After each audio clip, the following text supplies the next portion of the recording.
Bonjour, bienvenue dans ce vlog vacances. Si vous me suivez depuis le début, merci beaucoup. Pour celles qui arrivent sur cette vidéo, alors en fait j'ai décidé pendant mes vacances de vous amener avec moi. Alors je suis partie sur l'île du Prince-Édouard, mais il y a eu des petits changements dernière minute. On est rentré à Québec et j'ai décidé de poursuivre chez ma sœur à Sherbrooke.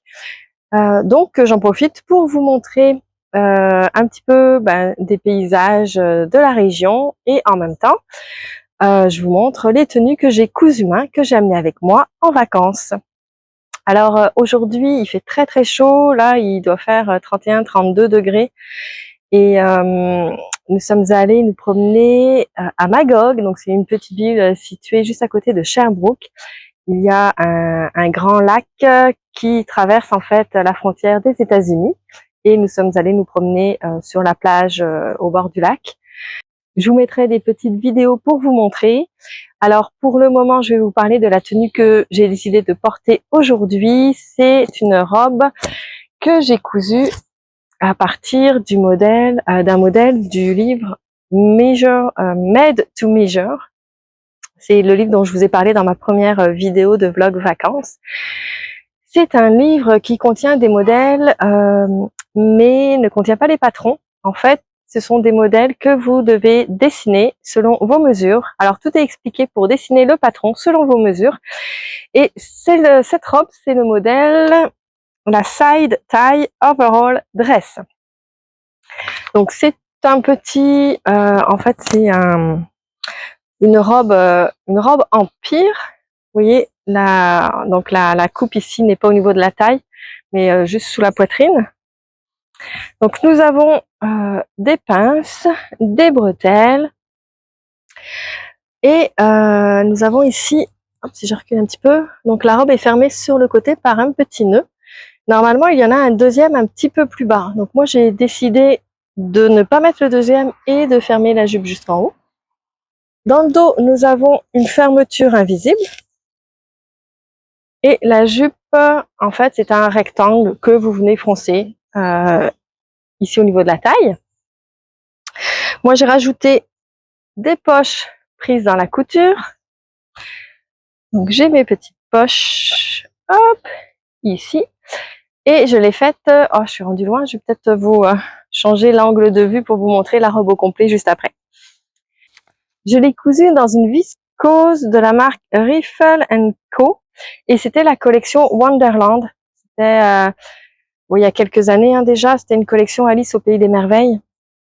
Et j'en avais acheté 2,50 m il me semble, et j'ai eu besoin de en fait j'ai utilisé la totalité. Donc pour la robe j'ai utilisé 2,30 m et nous avons le haut qui est entièrement doublé. Je vous montre, vous voyez. Et donc j'avais du tissu qui me restait et j'ai réussi à couper la doublure du haut de la robe. Donc j'ai préféré le faire dans le même tissu pour éviter de gaspiller, je sais pas, il m'aurait resté 20-30 cm et j'aurais rien pu faire avec. Donc tout est découpé dedans et les poches aussi, elles sont découpées dans le même tissu.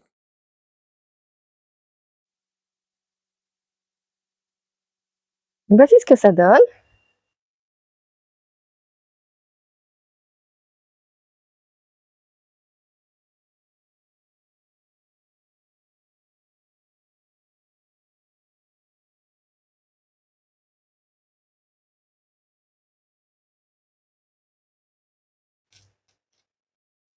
J'avais d'abord réalisé la doublure, donc j'avais découpé la doublure dans une mousseline de coton et je m'étais dit bon je vais coudre ma doublure et je vais voir, en fait ça va me servir un petit peu de toile, je vais voir si j'ai des ajustements à faire. Et ça ne fonctionnait pas du tout au niveau des pinces. Elles étaient pas du tout à la bonne place. Donc j'ai réalisé quelques ajustements sur cette mousseline de coton. J'ai retracé mes pinces sur le patron et au lieu de couper ensuite dans mon beau tissu, j'ai décidé de faire une vraie toile complète pour vraiment être sûre, je voulais pas gaspiller mon tissu. Donc j'ai réalisé une toile.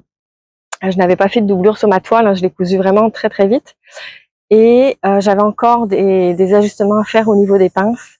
J'ai également ajusté ici au niveau de la ligne d'épaule puisque la robe, elle avait tendance à ébailler ici. Donc j'ai ajusté même si c'est une petite bretelle, hein, j'ai ajusté la ligne d'épaule. J'ai rallongé ici en longueur, j'ai la bretelle du dos, je l'ai rallongée. Sinon, ça tirait vers l'arrière, c'était pas beau. Donc j'ai allongé l'arrière au niveau des bretelles et j'ai enlevé un petit peu ici, je pense que j'ai enlevé 0,5 cm sur le devant, sur le dos de chaque côté pour resserrer un petit peu. En même temps, je voulais pas trop resserrer, que vous voyez, je voulais quand même être à l'aise. J'ai décidé, comme je vous disais précédemment, de coudre ma jupe ici jusqu'en haut. Si je recule, j'ai décidé de coudre ma jupe jusqu'en haut parce que j'avais pas envie ici que ce soit ouvert trop bas. Mais j'ai eu une difficulté pour coudre la doublure puisqu'elle n'était pas prévue du tout pour ça. Donc j'ai réussi à arranger de quoi. J'ai cousu la doublure à l'intérieur à la main. Je vous montrerai l'intérieur de ma robe si vous voulez, mais dans mon bilan couture. J'ai porté la robe toute la journée et j'en suis vraiment contente. Donc c'est vraiment un modèle que je recommande. Alors sur ce, moi je vais aller me mettre à l'air climatisé à l'intérieur parce que là, ça tape, j'ai vraiment trop chaud. Donc je vous laisse avec les images de Magog. À bientôt, bye bye.